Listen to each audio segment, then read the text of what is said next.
시간이 되었습니다. 우리 다 같이 일어나셔서 찬송 9장 4절 부르심으로 1월 25일 마지막 주일 오전 예배를 하나님 앞에 드리도록 하겠습니다.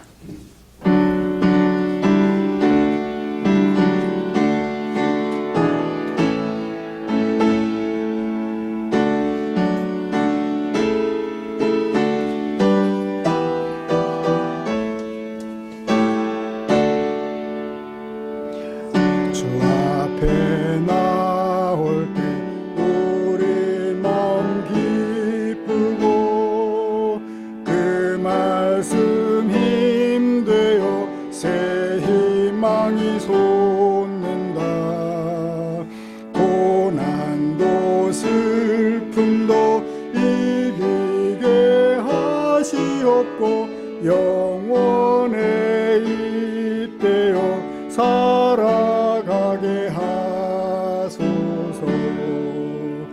우리의 자랑과 기쁨 생명의 하나님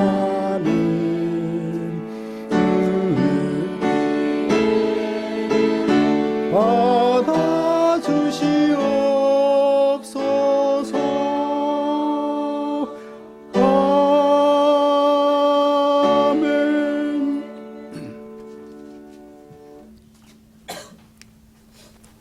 여호와께 노래하라. 너희는 여호와를 찬양하라. 가난한 자의 생명을 행악자의 손에서 구원하셨음이니라.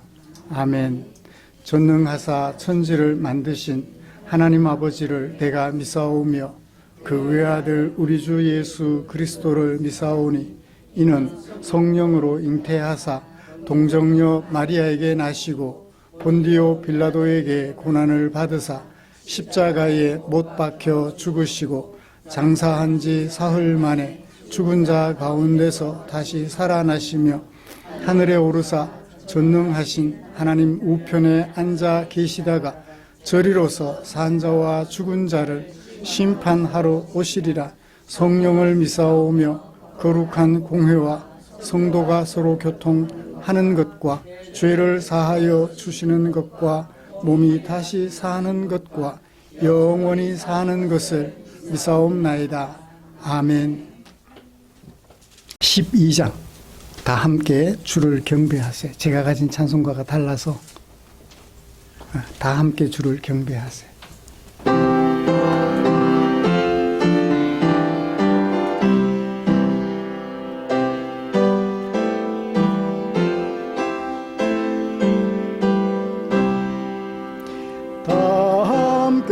주를 경배하세. 주 같은 이가 어디 있을까. 주 앞에 찬양을 드리니 주 성령이여 나를 도우사. 주 기뻐하실 노래 불러서 그 이름 찬양하게 하소서. 내 주여 나를 인도하사 아버지 품에 살게 하시고 주 성령 내 행실 살피사 내 맘과 뜻을 주관하시고 주 성령 내 맘 열어주시사 참 평화 간직하게 하소서. 주 성령 새 노래 나의 맘에 솟으니 참되고 간절한 기도로 아주께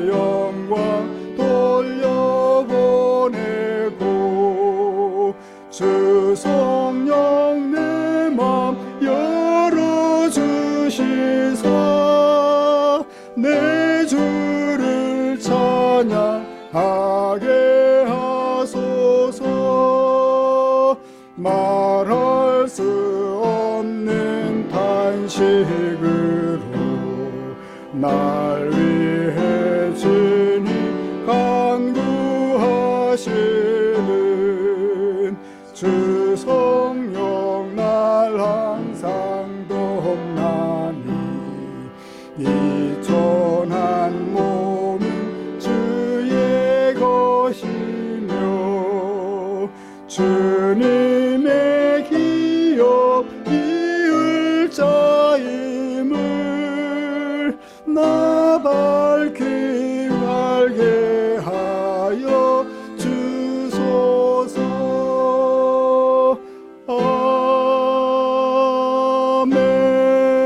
아멘.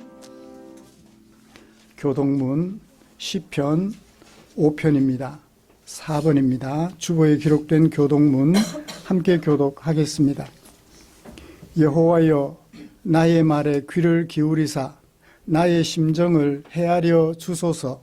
나의 왕 나의 하나님이여, 내가 부르짖는 소리를 들으소서. 내가 주께 기도하나이다. 여호와여, 아침에 주께서 나의 소리를 들으시리니 아침에 내가 주께 기도하고 바라리이다. 주는 죄악을 기뻐하시지 않으시니 악이 주와 함께 머물지 못하며 오만한 자들이 주의 목전에 서지 못하리이다. 주는 모든 행악자를 미워하시며 거짓말하는 자들을 멸망시키시리이다. 여호와께서는 이를 즐기는 자와 속이는 자를 싫어하시나이다. 오직 나는 주의 풍성한 사랑을 힘입어 주의 집에 들어가 주를 경외함으로 성전을 향하여 예배하리이다. 여호와여, 나의 원수들로 말미암아 주의 의로 나를 인도하시고 주의 길을 내 목전에 곧게 하소서. 아멘. 자리에 앉으셔서 찬송가 279장 함께 부르시겠습니다.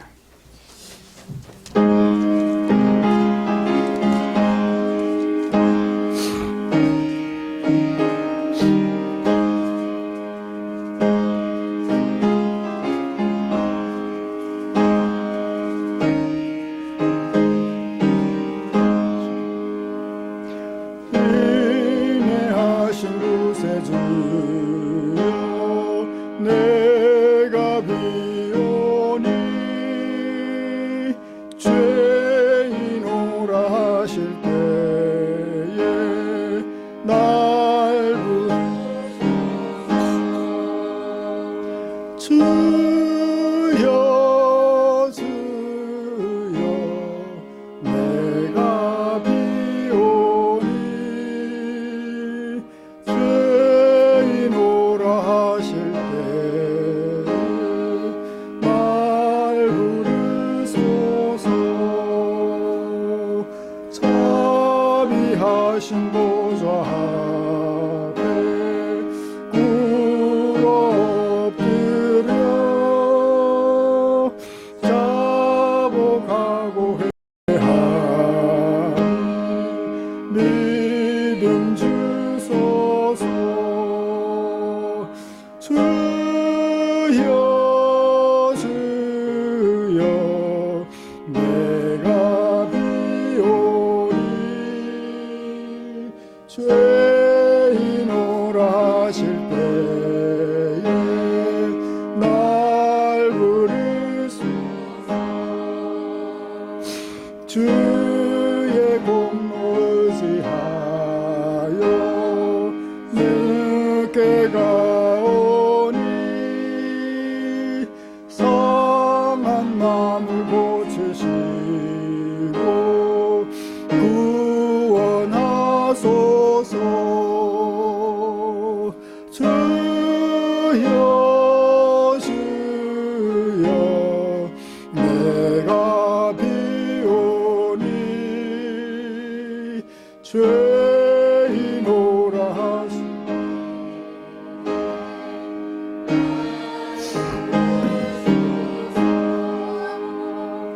만복 근원 예수시요 위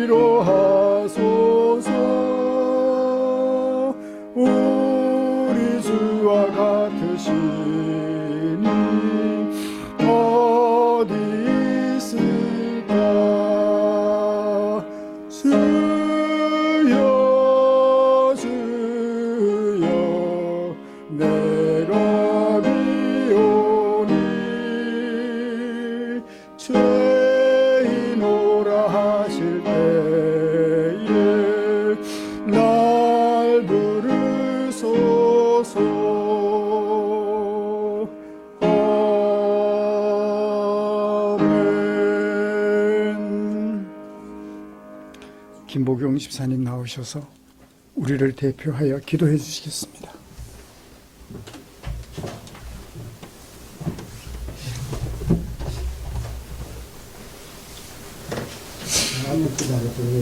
하나님 아버지 감사합니다. 지금도 살아계셔서 우리에게서 믿음을 주시고 아버지 의지하는 마음을 주셔서 오늘 주님 날에 맞이하여 성도들과 함께 같이 모여서 찬송가를 부르면서 주님 앞에 기도를 드립니다. 아버지 하나님 진정으로 감사합니다. 우리 성도들 하나하나 가정마다 건강하게 지켜주시고 모든 것을 주님께서 맡기면서 살아가기를 원하는 우리 성도들 마음들과 함께 기도드립나이다. 나는 할 수가 없습니다. 우리들은 주님 앞에 아무것도 할 수가 없고 다만 주님 주시는 믿음을 가지고 생활할 수 있도록 꼭 주실 줄 믿습니다. 우리 몸도 우리 것이 내 것이 아닙니다. 예수님 피로써 다 사서 우리는 아무것도 가진 게 없습니다. 그저 주님 말씀으로만 살아가기를 원하오니 꼭 도와주시옵소서. 항상 우리들은 부족합니다. 아버지 때로는 아버지를 잊어볼 때도 있지만은 감사하게도 그래도 생각나게 도와주시고 임대주시고 아버지가 이끌어 가시는 마음을 우리가 따라갈 수밖에 없는 우리 자식들을 꼭 도와주시옵소서. 아버지 하나님 이 시간에도 우리 형제들 참석 못하는 형제들도 함께 역사하사 아버지께서 아시고 있사오니 우리들은 다만 성도들과 함께 기도하고 모여서 아버지의 말씀으로서 살아가기를 원하오니 도와주시길 믿사옵나이다. 또 우리 충정교회 어린 손녀들도 주셔서 감사합니다. 얘들도 커서 아버지 앞에 영광 돌릴 수 있는 그런 날이 하루속히 이루어지시기를 바라고 모든 것을 주님 안에서 잘 키우고 나갈 수 있도록 우리 부모님께도 감사하게 기도드립니다. 아버지 하나님 진정으로 감사한 것은 우리 목사님 실수로 다쳐서 이렇게 회복하게 해줘서 진정으로 감사합니다. 이 성전에 강단에 서서 설교하는 그 마음을 진정으로 기쁘고 감사합니다. 주님 진정으로 감사합니다. 다른 사람들은 아파도 밑달에 걸리는데 우리 목사님은 그래도 2달도 안 되었어. 이래 앞에 나와서 아버지 말씀을 전한다는 것은 참말로 아버지께 주시지 않으면 할 수가 없는 기적입니다. 아버지 하나님 진정으로 감사합니다. 우리 성정교회 성도들 힘과 모든 것을 기도할 줄 믿고 이래 우리 목사님이 건강할 줄 믿습니다. 모든 말씀 항상 지켜주시기를 바라고 예수 그리스도 이름으로 기도드린다이다. 아멘.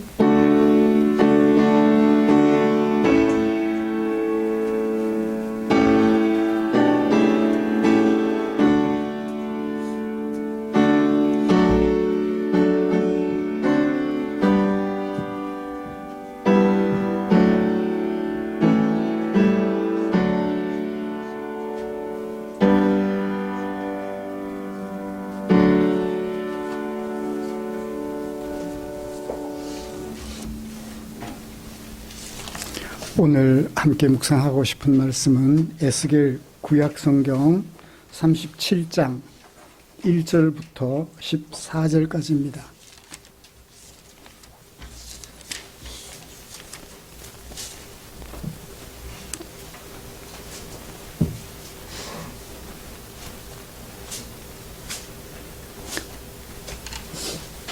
찾으신 줄 알고 앞에 영상으로도 보이니까 읽으시면 좋겠습니다. 한 절씩 교독하겠습니다. 여호와께서 권능으로 내게 임재하시고 그의 영으로 나를 데리고 가서 골짜기 가운데 두셨는데 거기 뼈가 가득하더라.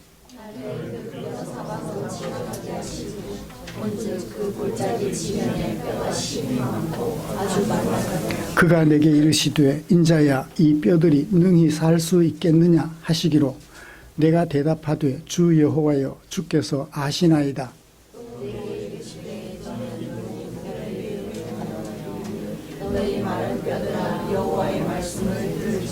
주 여호와께서 이 뼈들에게 이같이 말씀하시기를 내가 생기를 너희에게 들어가게 하리니 너희가 살아나리라.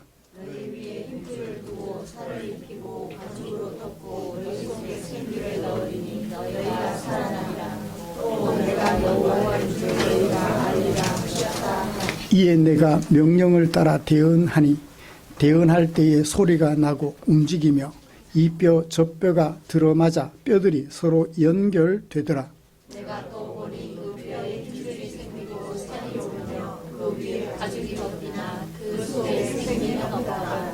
또 내게 이르시되 인자야 너는 생기를 향하여 대언하라. 생기에게 대언하여 이르기를 주 여호와께서 이같이 말씀하시기를 생기야 사방에서부터 와서 이 죽음을 당한 자에게 불어서 살아나게 하라 하셨다 하라. 이에 내가 그 명령대로 대언하였더니 생기가 그들에게 들어가매 그들이 곧 살아나서 일어나 서는데 그들이 큰 힘이 되더라. 또 내게 이르시되 인자야 이 뼈들은 이스라엘 온 족속이라.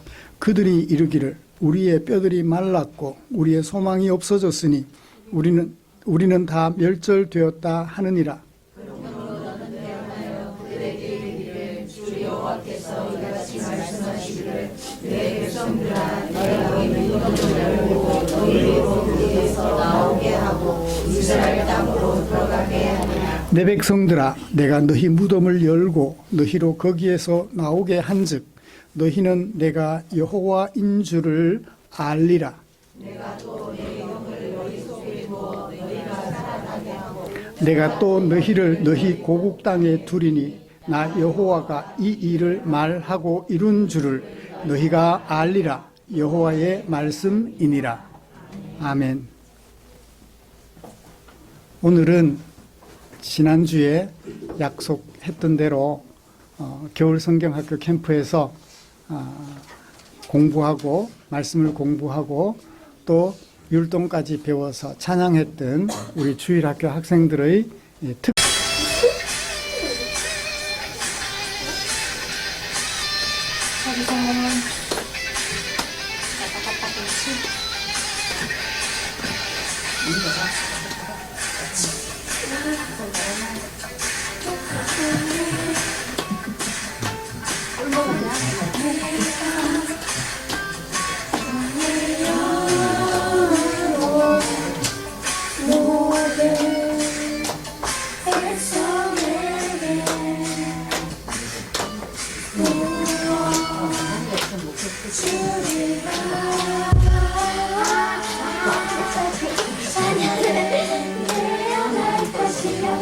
청년들은 환상을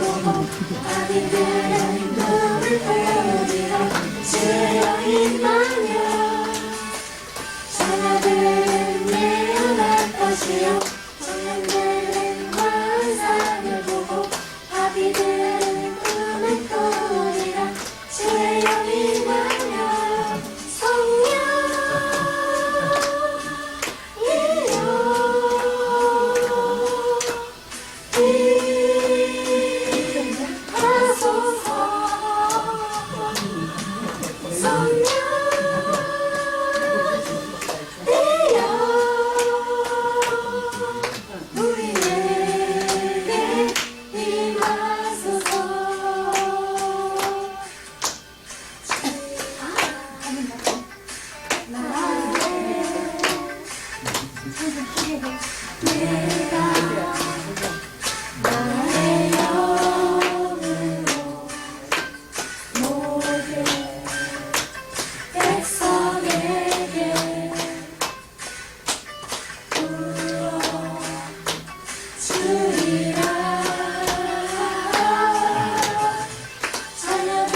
임하사 사랑을 고치소서 성령의 불로 임하사 나를 태우소서 성령이여 이곳에서 날 만나주시고 내 영생에 깨어서 날 세워주소서 성령이여 이곳에서 날 만나주시고 내 영생에 깨어서 날 세워주소서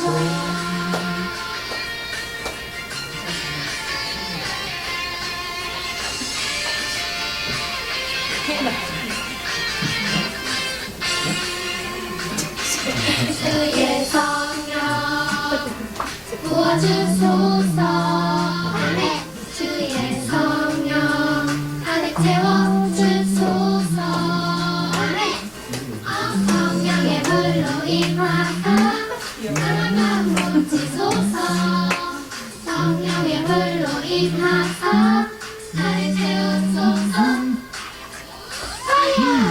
성령이여 이곳에서 날 만나주시고 내 영생을 깨어서 날 세워주소서 성령이여 이곳에서 날 만나주시고 내 영생을 깨어서 날 세워주소서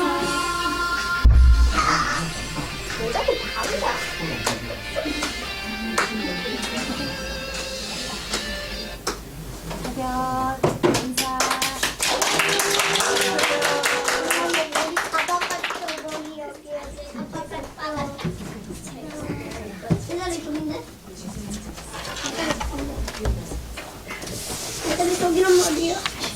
갑자기 자기가 밖에 잠깐씩 안 있겠어. 감사합니다. 날마다 캠프들을 통해서 철마다 캠프들을 통해서 성장해가는 아이들의 모습이 참 아름답습니다. 하나님의 백성으로 어릴 때부터 예쁘게 잘 자라가기를 축복합니다. 11주 만에 강대상에 섰습니다. 병원 중환자실에 머무는 동안 우리 성도님들을 다시 뵙지 못할 수도 있다는 불안감 때문에 악몽을 꾸기도 했지요. 다시 이 강대상에 서지 못할 수도 있다는 불안감 때문에 정신과 선생님께 상담을 요청하기도 했었습니다. 하나님께서는 그런 저를 불쌍히 여겨주셨습니다. 사고 당시 저를 죽지 않도록 돌보아 주셨지요. 훌륭한 의사 선생님들을 예비해 주셨고 치료하는 모든 과정 중에 의사 선생님들이 말씀하시는 것처럼 기적 같은 돌보심이 있었습니다. 이제 재활 과정을 거치는 중에 이 강대상에 11주 만에 다시 서게 되었습니다. 이 자리에 다시 설 수 있도록 돌보아 주신 하나님께 감사드립니다. 저의 실수로 인하여 일어난 사고지만 그 사고 때문에 10주 동안이나 강대상을 지키지 못했습니다. 그런데도 이 자리에 다시 설 수 있도록 허락해 주신 우리 성도님들께도 마음속 깊은 곳에서부터 우러나는 감사를 드립니다. 고맙습니다.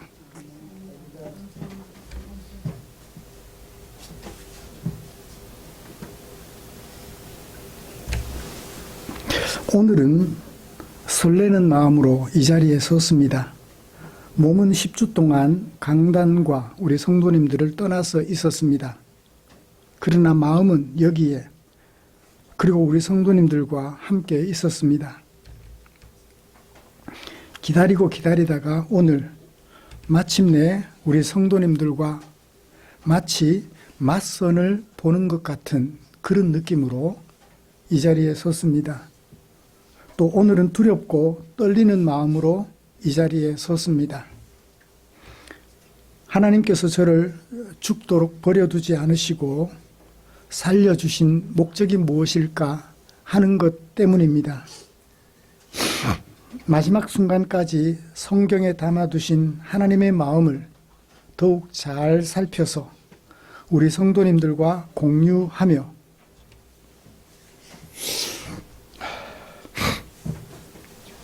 하나님의 온전한 백성으로 성숙해 가기를 바라신다는 하나님의 목적을 알았기 때문입니다. 목회자로서 저의 남은 기간에 우리 성도님들과 함께 성경에 담아두신 하나님의 마음을 잘 살피고 공유하며 온전한 하나님의 백성으로 성숙해 가도록 최선을 다해야겠다고 결심했습니다. 기다려 주시고 기도해 주신 우리 성도님들께 감사를 드립니다.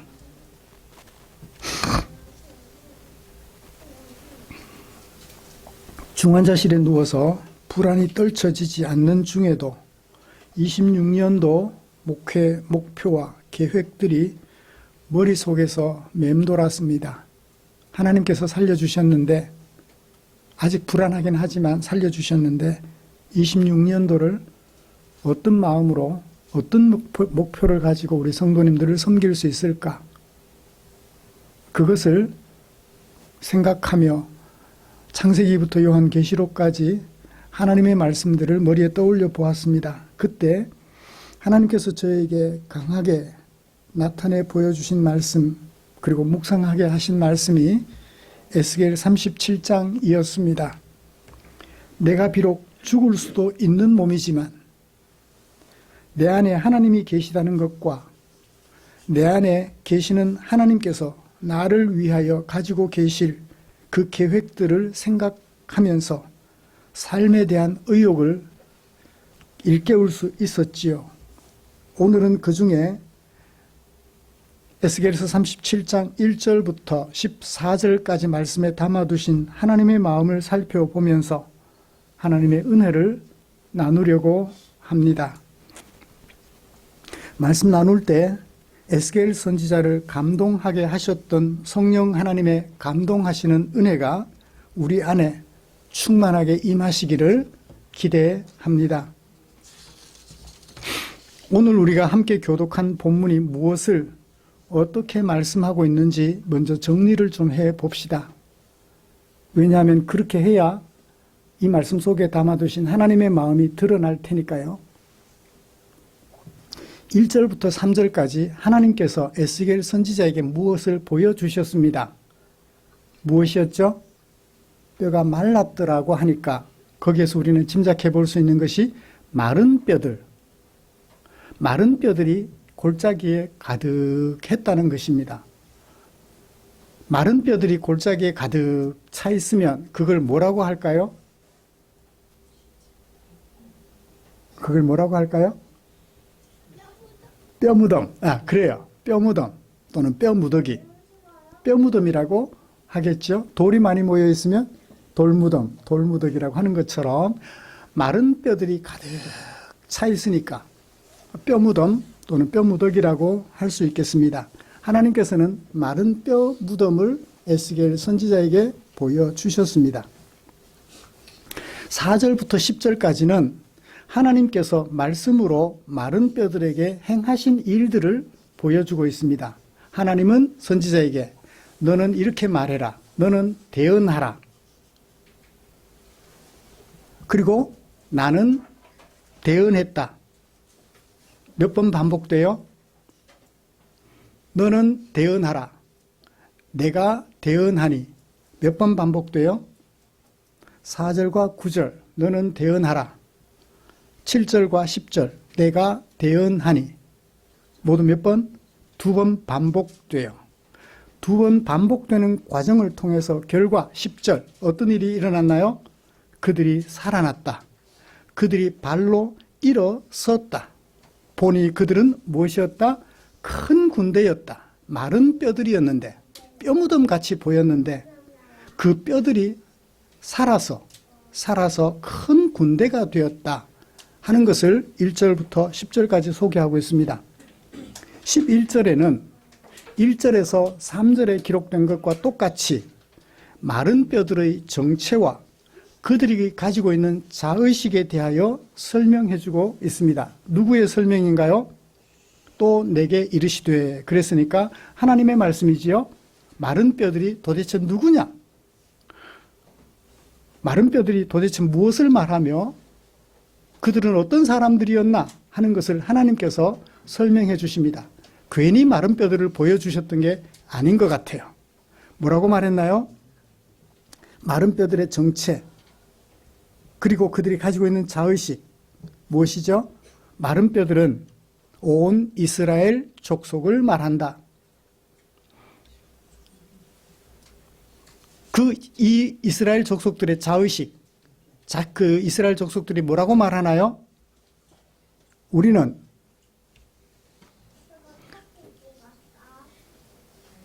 뼈들이 말랐고, 첫째. 두 번째, 우리의 소망은 없어졌고, 우리는 다 세 번째, 멸절되었다. 멸절되었다라는 말은 진멸되었다라는 뜻도 있지만 분리되어 버렸다, 버려졌다라는 뜻도 있어요. 마른 뼈들은 어떤 사람들? 이스라엘 족속이기는 한데 스스로 생각하기에 하나님으로부터 버림받았다, 우리는 소망이 없다, 이제 끝났다 라고 생각하는 사람들이라고 소개하고 있습니다. 그러니까 1절부터 3절까지와 11절까지는 같은 얘기죠. 1절부터 10절까지가 환상이었다면, 일어날 수 없는 일이었다면 그 일어날 수 없는 일들을 통하여서 뜻을 소개해 주는 11절 이하의 말씀이 되겠습니다. 12절부터 14절까지는 마른 뼈들의 미래에 대한 하나님의 계획과 목적을 소개해요. 몇 절부터 몇 절까지와 동일하죠? 4절부터 10절까지와 동일해요. 하나님의 계획은 무엇인가요? 두 번 반복됩니다. 하나님은 무엇을 열고? 무덤을 열고. 무덤은 뭔가요? 아까 뼈무덤 얘기했어요. 죽은 것과 같은 그 뼈의 상태를 열고 거기서 나오게 하시고 살아나게 하시고, 어디로 들어가게 하겠다? 이스라엘 땅으로 들어가게 하겠다. 12절에 한 번. 그 다음에 또 한 번 더 나와요. 14절에 한 번.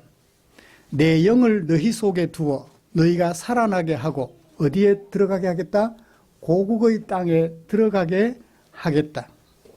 그렇게 하시는 목적은요, 그 일을 행하시는 이가 하나님이시라는 것을 너희로 알게 하려고, 그들을, 마른 뼈와 같은 그들을 버려두지 않으시고 살려서 그들에게 하나님의 영을 부어주시고 그들을 이스라엘 고토로 돌아가게 하실 텐데, 그 목적은 그 일들을 행하신 이가 하나님이라는 사실을, 여호와라는 사실을 너희로 하여금 알게 하려고. 자, 이제 1절부터 14절까지 전체 내용이 무엇을 말하는지 아시겠죠?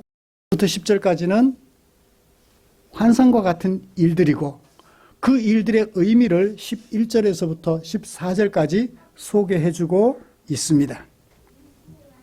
이런 말씀을 가지고 먼저 에스겔 선지자가 활동하던 당시 이스라엘 백성들의 자의식, 우리는 소망이 없습니다, 우리는 하나님으로부터 버림받았습니다, 우리 뼈들은 다 말라버렸습니다 라고 말하는 이스라엘 백성들의 자의식이 어떠했는지, 왜 그렇게 되었는지 살펴보려고 합니다.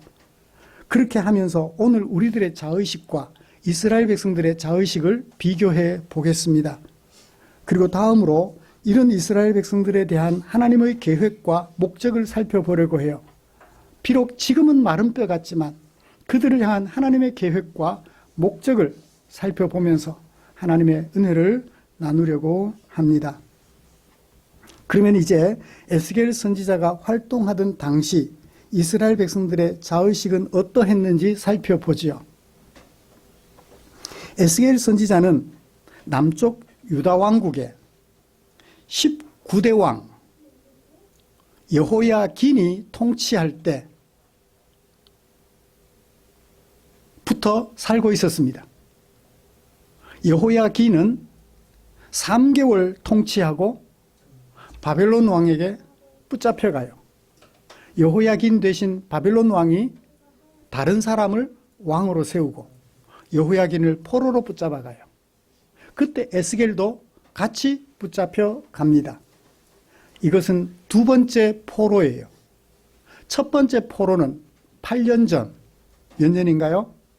597년보다 8년 전, BC니까 거꾸로 들어가야 돼요. 605년이에요. 605년에 다니엘을 포함하여 귀족들이 1차로 바벨론의 포로로 붙잡혀 갑니다. 몇 년 지나서? 8년 지나서 두 번째로 포로로 붙잡혀 가요. 여러분, 이방 나라들이 와서 나라를 침략해서 정복하고 왕을 바꿔버리는, 또 다른 나라가 침략해서 자기들 편에 서는 왕을 바꿔버리는, 지금 베네수엘라 대통령이 그렇게 막 바뀌죠. 국민들이 뽑아놓으면 다른 나라가 막 바꿔버리고 막 그래요. 그런 것처럼 이스라엘 나라의 왕을 북쪽 나라가 와서 바꿔버리고, 그래 놓고 나면 또 남쪽 나라가 와서 또 바꿔버리고, 작은 나라의 애환을 여러분 짐작하시겠죠? 그때 에스겔 선지자도 2차 포로 시기에 같이 붙잡혀 갔는데 그때가 BC 597년이에요. 2차로 백성들이 바벨론의 포로로 붙잡혀 갔습니다.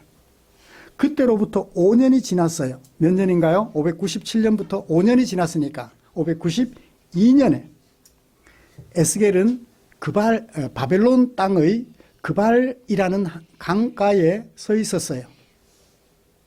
시편에서도 그렇게 있고 또 노래도 나옵니다.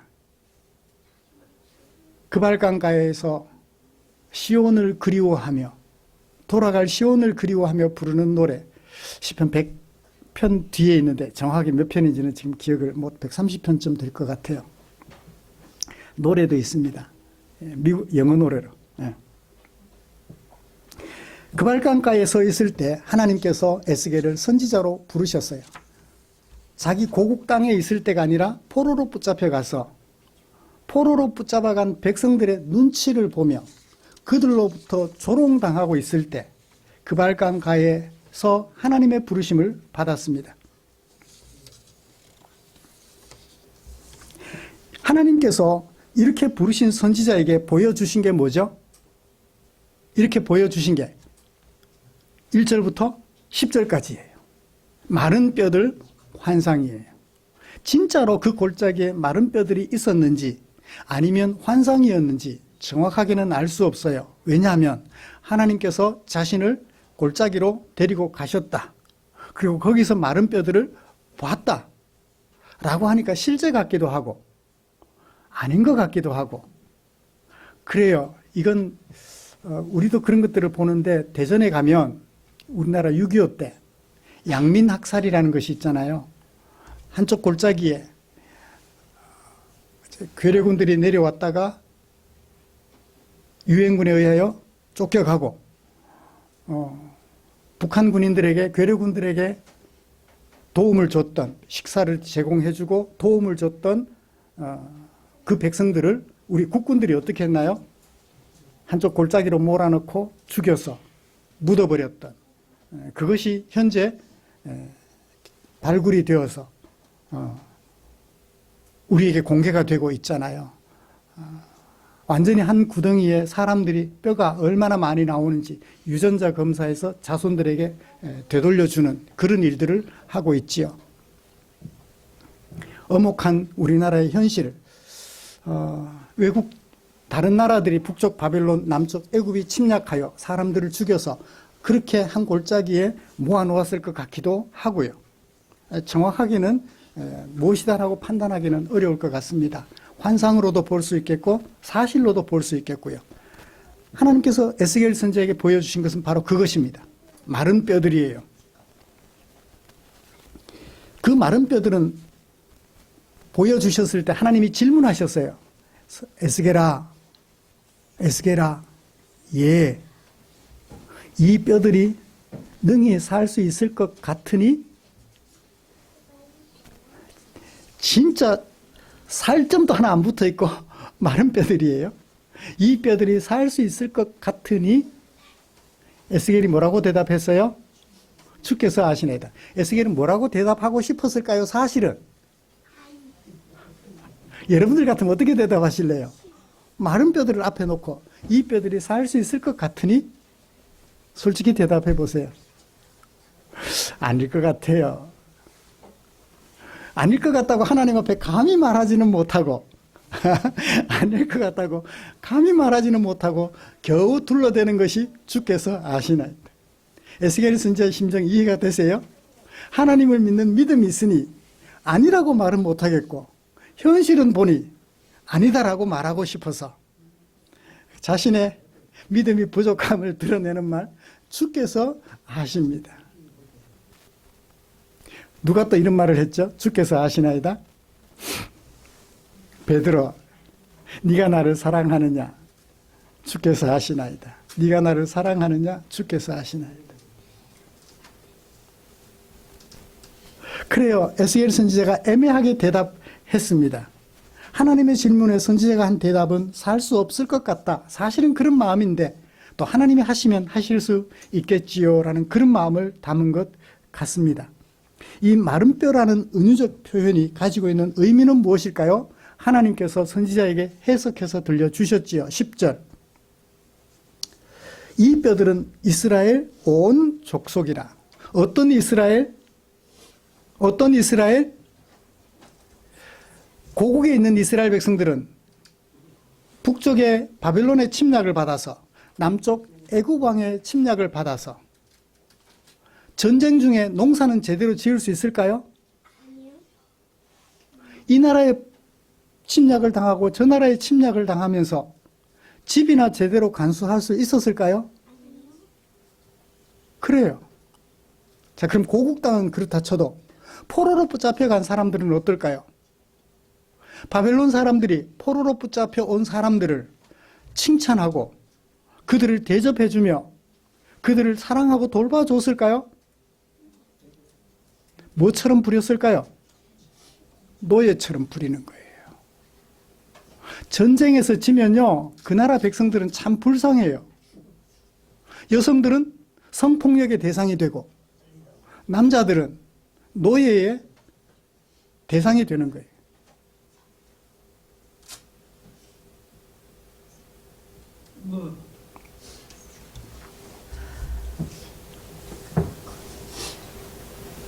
정치 외교적으로는 외세 의존적이었습니다. 남쪽에 있는 애굽을 의지해야 살 수 있다고 정치 지도자들은 애굽을 의지해야 돼 라고 하는 사람들이 있고, 아니야, 바벨론, 북쪽에 있는 바벨론을 의지해야 돼, 그래야 우리가 살 수 있어. 두 편으로 나뉘어 가지고 끊임없이 자기들끼리 싸웁니다. 백성들은요, 어디에 서야 될지 몰라요. 무엇을 해야 될지 모르는 것입니다. 종교인들은요, 이 정치인들의 힘을 벗어날 수 없으니까 종교인들은 또 정치인들을 따라서 이쪽 편에 서자 저쪽 편에 서자 두 편으로 나뉘어서 막 싸웁니다. 그들의 마음에는 누가 없어요? 하나님이 없어요. 하나님의 백성인데 하나님을 의지하지 않아요. 현실에 파묻혀서 이쪽 편에 서랴 저쪽 편에 서랴 제사장들마다 선지자들마다 편을 나눠가지고 현실적인 얘기만 하지 그들의 입속에서, 그들의 입에서 하나님 얘기는 한마디도 나오지 않았습니다. 외세에 의존하기보다는 하나님을 찾아야 하며 바벨론의 포로로 붙잡혀 가야 한다는 예레미야와 같은 참 선지자의 말을 들어야 하겠건만 그런 참 선지자들을 홀대하고 감옥에 가두고 때리고 그렇게 합니다. 이런 와중에 백성들의 경제적인 삶은 어떨까요? 피폐해질 대로 피폐해졌습니다. 현재 우리나라의 모습과 별반 다르지 않을 것 같기도 해요. 여러분, 온 이스라엘 족속은 왜 이런 형편에 처하게 되었을까요? 왜? 지도자는 물론이요, 백성들이 하나님을 잊어버리고 우상을 숭배했던 까닭입니다. 에스겔 37장을 읽었잖아요. 에스겔서를 기록하면서 2장에서 3절부터 5절까지 말씀에서 하나님으로부터 부름받을 때 자기가 섬겨야 할 그 백성들에 대하여 이렇게 하나님으로부터 소개받습니다. 하나님께서 내게 이르시되라는 말을 참 많이 해요. 하나님이 내게 이르시기를 인자야 내가 너를 이스라엘 자손 곧 패역한 백성 나를 배반하는 자들에게 보내노라. 그들과 그 조상들이 내게 범죄하여 오늘까지 이르렀으니 이 자손은 얼굴이 뻔뻔하고 마음이 굳은 자니라. 내가 너를 그들에게 보내노니 어떤 그들? 패역한 백성, 하나님을 배반하는 자, 하나님께 범죄하는 자, 얼굴이 뻔뻔한 자, 마음이 굳은 자, 모두 몇 번? 5번이나 부정적인 설명을 들려주셨습니다. 너는 그들에게 이르기를 주 여호와의 말씀이 이러하다 하라. 그들은 패역한 족속이니라. 마지막 한 번까지 모두 몇 번? 6번. 패역한 족속, 그들을 어디에다가 비유했나요? 마른 뼈에 비유한 것이에요. 다시 살 수 없을 것 같은 마른 뼈들이었다는 것입니다.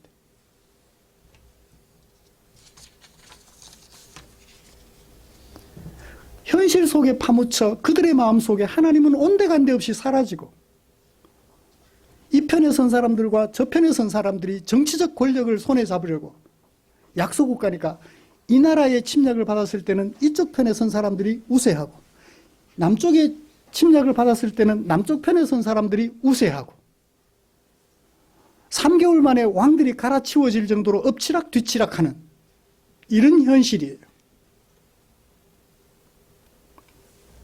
이런 상황에서 이스라엘 백성들의 자의식은 뭐예요? 우리 뼈는 말랐습니다. 우리는 소망이 없습니다. 우리는 하나님으로부터 버려졌습니다. 진멸되었다는 말이 진멸되다라는 뜻도 있지만 분리되다라는 뜻도 있어요. 하나님으로부터 분리되었습니다. 이스라엘 백성들, 하나님의 백성들에게 진멸은 하나님에게 버림받는 거예요. 그런 일은 없겠지만 한번 하나님의 백성으로 선택하신 이상 하나님은 후회가 없으셔요. 버리지 않으시지만 마치 그들은 버려진 것과 같은 형편에 처해 있다.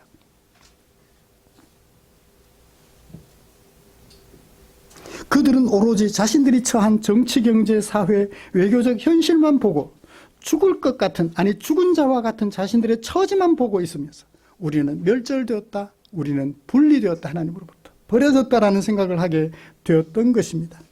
이런 이스라엘 백성들의 자의식과 오늘 우리들의 자의식을 비교해보죠. 여러분, 우리는 어때요? 어려운 일을 당했을 때 현실이 우리 눈앞을 가리죠? 그러면 누가 안 보여요? 하나님이 안 보여요. 나는 하나님으로부터 버려졌나 봐. 그래서 이런 일을 당하고 있나 봐. 제가 중환자실에 있을 때 밤이면 악몽을 꿔요. 끝없는 낭떠러지로 미끄러져 내려가면서 멈추고 싶은데 끝까지 내려가면 안 될 것 같아서 멈추고 싶은데 멈춰지질 않아요. 하나님으로부터 버림받았나? 제 현실이 어쩌면 죽을지도 모른다는 생각에 얼마나 답답하고 안타까운지요. 제 현실밖에 안 보였어요. 중환자실에 열흘 동안 있는 사람은 쉽지 않을 거예요. 찾아보기가. 보통 2, 3일씩, 물론 장기간 환자들은 모르겠지만 급작스러운 사고로 인하여 와서 오래 머물러 있다는 것은 쉽지 않거든요. 내가 하나님으로부터 버림받음을 받았던가? 제가 처한 형편 때문에 나는 마른 뼈와 같다라는 생각을 하게 되었어요. 그래서 25년, 26년도 우리 성도님들을 섬기면서 제 자신을 우리 성도님들과 대비해서 비춰봤어요. 그래서 표를 이렇게 정했습니다.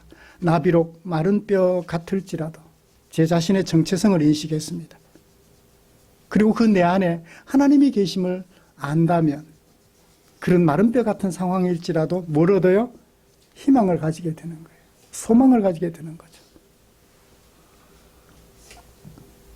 이런 자의식을 가진 이스라엘 온 족속들을 향한 하나님의 계획과 목표를 살펴보고 설교를 마무리하겠습니다. 하나님의 언약 백성임에도 불구하고 자신들의 행동은 돌아보지 않고 자신들이 처한 형편만 고려하여 버림받았다고 생각하는 이스라엘 족속들을 향한 하나님의 계획 무엇이죠? 4절부터 10절까지 뼈 위에 힘줄을 넣고 힘줄 다음에 뭐를 붙이고 살을 붙이고 살 위에 무엇을 덮고 가죽을 우리가 짐승은 아니잖아요. 뭐를 덮어요? 피부를 덮어요. 병실에서 치료하고 있는 동안 제 옆 병실, 옆 침대에 르완다, 동아프리카 르완다에서 선교 사역을 하시는 선교사님을 한번 만났어요. 말레이시아에서 지금 이제 안식년을 보내고 있는데 발에 사고가 나서 좀 다쳤는데 무슨 감염이 됐나 봐요. 급속도로 발등이 썩기 시작하는데 말레이시아에서는 돈도 비싸지만 치료도 제대로 안 된다고 그래요. 그래서 비행기를 탔는데 비행기 안에 변 냄새가 진동을 할 만큼 그러니까 메탄가스가 발 상처에서 계속 나오는 것 같아요. 그 냄새가 진동을 제가 있던 병실로 와서 3개월, 저보다 2개월 먼저 왔어요. 2개월 먼저 와서 썩은 쌀들을 다 긁어내고 다시 살이 차오르기를 기다리는 거예요. 그리고서 제가 입원실로 옮기고 나서 얼마 있지 않아서 이제 살이 웬만큼 차올랐다는 것을 확인한 다음에 인조 피부에 1차로 이식을 하고 2차로 자기 피부를 허벅지 피부를 이식해서 살렸어요. 3개월 만에 저보다 한 3, 4일 늦게 퇴원을 했어요. 20일 날 말레이시아로 돌아갔습니다. 발등을 깨끗하게 치료하고 돌아갔는데요. 그렇더라고요. 뼈가 다 드러나요. 뼈가 다 드러나요. 그 뼈 위에 살이 돋아나도록 기다리는 거죠. 어떻게 할 수가 없으니까. 그래서 피부를 입히는 과정들을 제가 옆에서 지켜보면서 날마다 기도하면서 서로 용기를 북돋아주고 그래서 둘이 하는 말이 리버스 새로 만든 생일이라고. 하나님의 계획은 마른 뼈 같은 그들 위에 힘줄과 살 위에 피부를 덮어서 속에 생기까지 불어넣어서 산 사람이 되게 하겠다. 하고 보니까 뭐가 됐어요? 큰 군대가 되었어요. 어떤 나라도 이기는 자기들을 포로로 붙잡아가는 바벨론 백성들도 이기고 남쪽의 애굽 왕도 이기는 큰 군대가 되었다. 하나님께서 어떻게 하시니까? 살려서 생기를 불어넣어 살게 하시니까. 그들이 그렇게 되었다. 이게 하나님의 계획이에요. 도대체 그게 무슨 의미예요? 했더니 그 의미를 12절부터 14절에 두 번 거듭 소개하고 있습니다.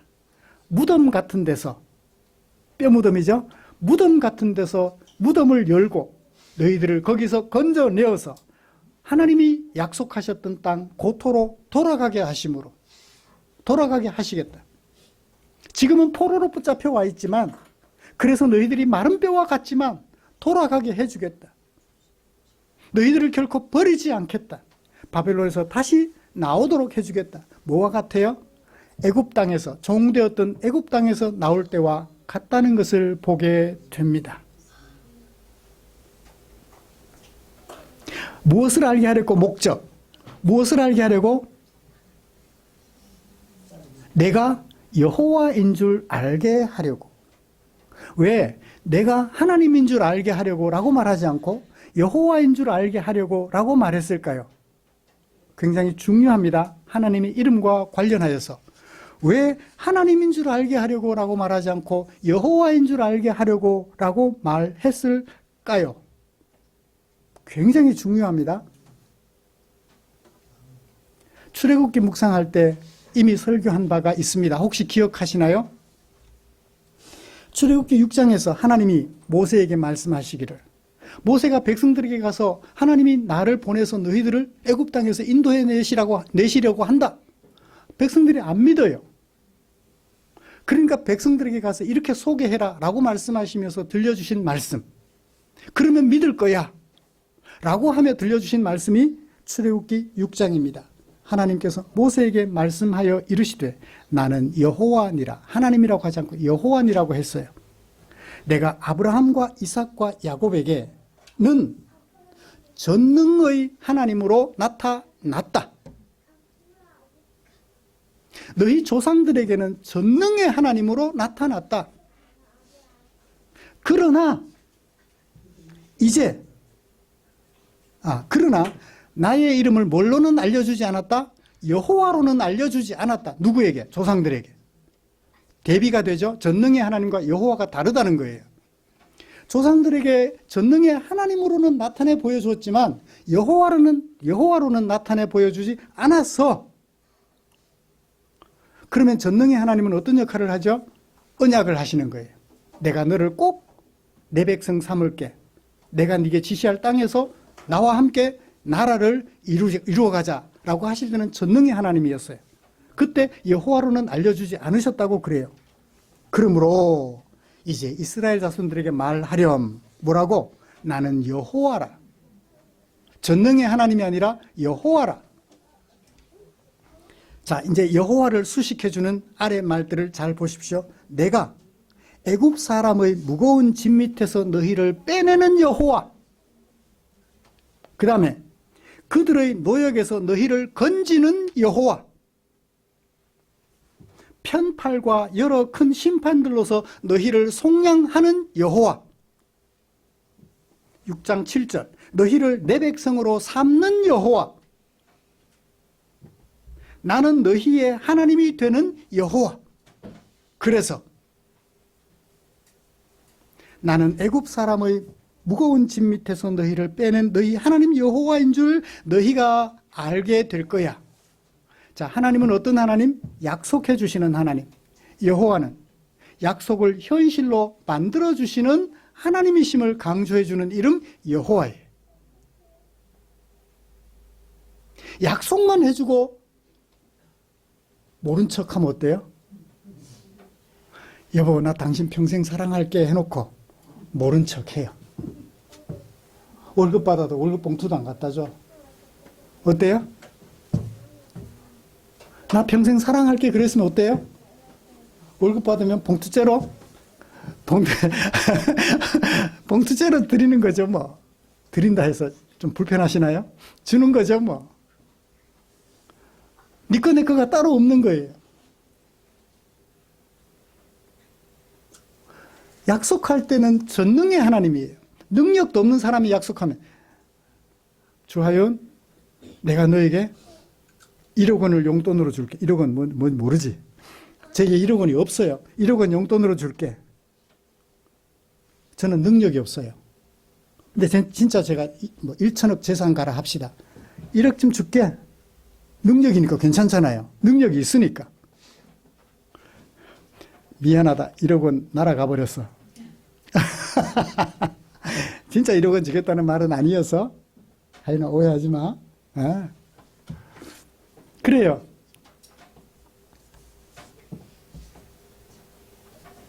약속할 때는 능력 없는 사람이 약속하면 안 돼요.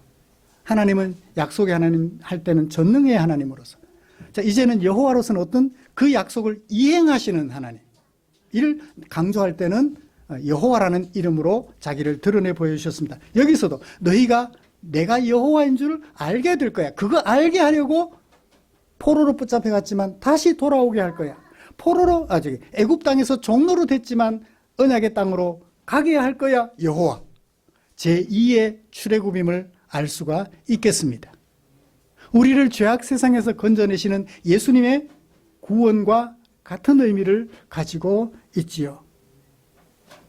이거 알게 하려고 하나님께서 그토록 하나님을 배반한 그들, 그래서 포로로 붙잡혀가게 했던 그들을 다시 돌아오게 해주시는 하나님의 계획이에요. 내가 비록 하나님을 버려서, 하나님을 잊어버려서 마른 뼈같이 되었지만 하나님은 그런 나를 버리지 않으시고 다시 당신의 품에 품어 살게 하시고 여러분 앞에 서게 해 주셨어요. 이것이 병상에 중환자실에 누워있는 동안 제 마음을 뜨겁게 사로잡았습니다. 그래, 나를 위한 하나님의 계획이 이것이 있어서 나를 살려주셨구나. 여러분, 골반뼈가 부러지고 척추뼈가 부러지며 팔꿈치가 부러질 때는 각도가 조금만 달랐으면 머리도 사정없이 깨졌을 거 아니에요. 그런데 머리는 솜털처럼 가볍게 하시고 피부에 찰과상 하나 없을 정도로 하나님이 지켜주셨어요. 이것이 마음에 끌어오르는데 이 에스겔 37장 말씀이 성경도 펼치지 않았어요. 이 말씀을 깊이 평소에 묵상을 했었으니까. 이게 제 마음속에 살아 움직일 때 제 마음속에 희망과 용기가 살아나더라고요. 그래, 하나님께서 나를 살려주시겠구나. 그래서 정신과 의사 선생님이 제가 아는 분이에요. 오셨어요. 그 입원실로 옮겨가기 직전에. 얼마나 반갑든지 아는 사람이니까. 목사님이 여기 왜 왔어요? 이렇게 해서 왔습니다.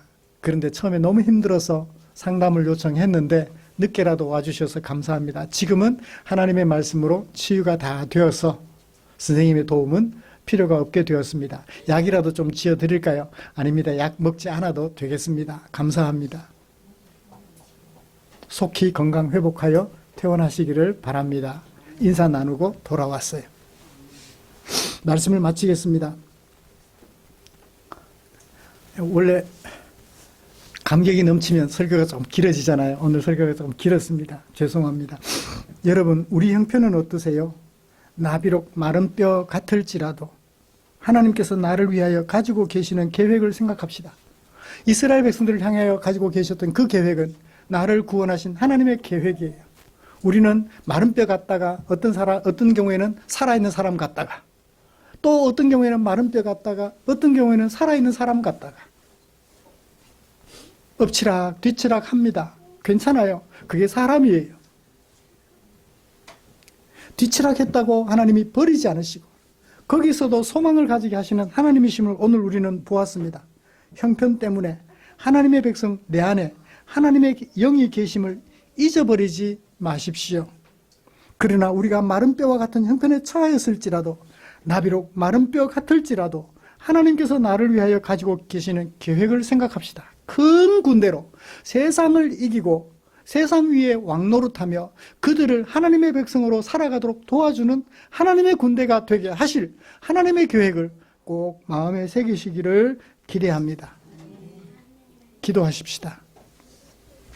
나 비록 마른 뼈 같을지라도 이스라엘 백성들을 향하여 가지고 계셨던 하나님의 계획, 나를 위하여 가지고 계신 하나님의 계획인 줄 믿습니다. 우리 함께 기도하시지요. 하나님 아버지, 마른 뼈 같았습니다. 죽을 것 같았습니다. 그러나 그 가운데서 우리 주님 살려주시고 하나님의 군대로 다시 서게 해 주셨습니다. 이제 살았으니 생명 있는 기간 동안 하나님의 군대로서 이 세상에게 지는 사람이 아니라 세상을 하나님의 말씀으로 잘 섬겨 세상 사람들이 우리 하나님은 여호와라는 사실을 알 수 있도록 저도 알 뿐만 아니라 알 수 있도록 도와주는 그런 당신의 종이 되게 하여 주시옵소서. 하나님 아버지 감사합니다. 우리를 향한 당신의 사랑 마음에 새겼습니다.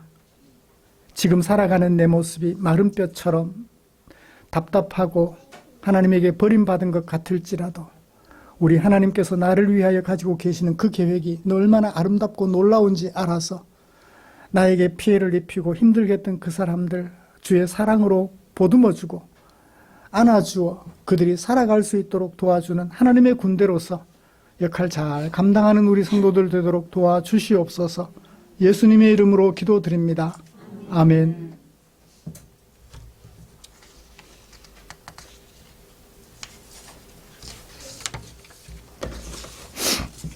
찬송가 634장 부르시면서 준비한 헌금 드리겠습니다.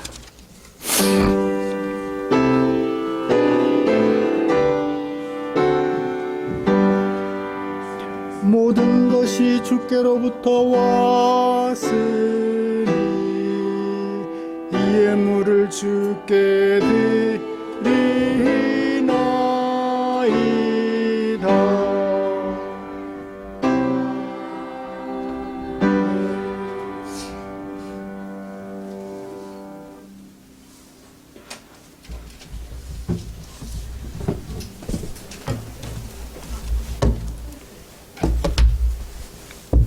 드린 헌금 위해서 기도하겠습니다.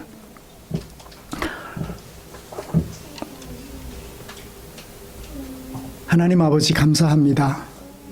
우리를 당신의 백성으로 불러 당신의 그 넓은 품에 안아주시고 오늘까지 우리 걸음을 인도해 주셨습니다. 지난 한 주간 동안 나를 인도해 주신 하나님의 은혜 감사하여 내게 맡겨주신 물질 가운데 얼마를 나 아닌 다른 사람들을 위해서 사용되면 좋겠다는 하나님의 뜻을 따라 헌금으로 구별해 두었다가 주일 예배 드리면서 하나님 앞에 드렸습니다. 교회에 드린 이 물질 성도들의 마음 살펴주시옵소서. 여기 주의 성도들의 마음이 담겨 있으니 당신의 품에 안아주시고 등을 토닥여 주시옵소서. 드린 물질 축사해 주시기를 원합니다. 주님이 축사해 주시면 빈들에 주려 배고파하는 지체들, 빈들에 있어 주려 배고파하는 지체들의 배가 채워지고 삶의 무게에 눌려 쓰러져 있는 지체들 일으켜 세우는 일에 쓰고 남음이 있을 줄 믿사오니 우리 주님 축사해 주시옵소서. 내 마음 다해 주님 사랑하는 우리 성도들 당신의 품에 꼭 안아주시옵소서. 예수님의 이름으로 기도드립니다. 아멘.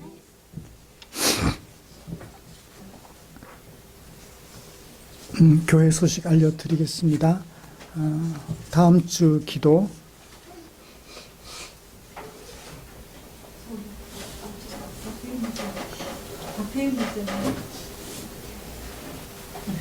네.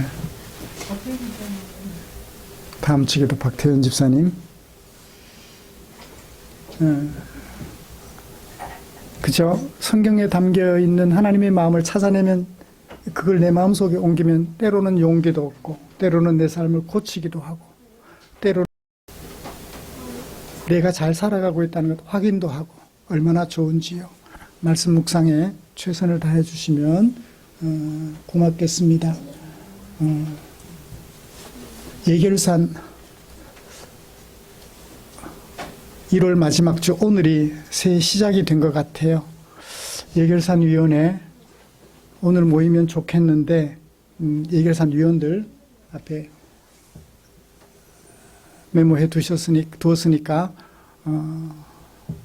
오늘 모일 수 있으면 좋겠습니다. 그리고 다음 주에는 결산과 예산을 함께 공동의회를 가지도록 하겠습니다. 광고하지 않는 공동의회는 효과가 없어요. 그래서 다음 주에 그렇게 하도록 하겠습니다. 예배 마치고 예산, 결산 공동의회가 아니고 위원들 모여주시면 고맙겠습니다. 곁에 계신 분들과 인사 나누시죠.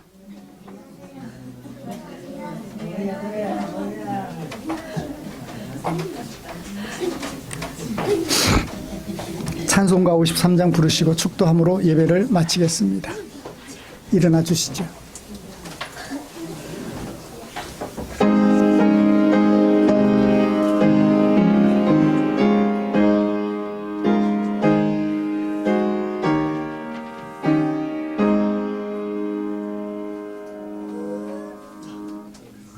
오늘 주신 말씀에 늘 하던 거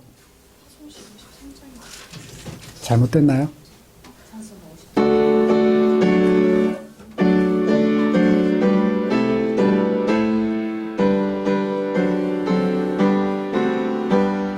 오늘 주신 말씀에 새 힘 얻어서 세상으로 나가서 살아갈 때에 나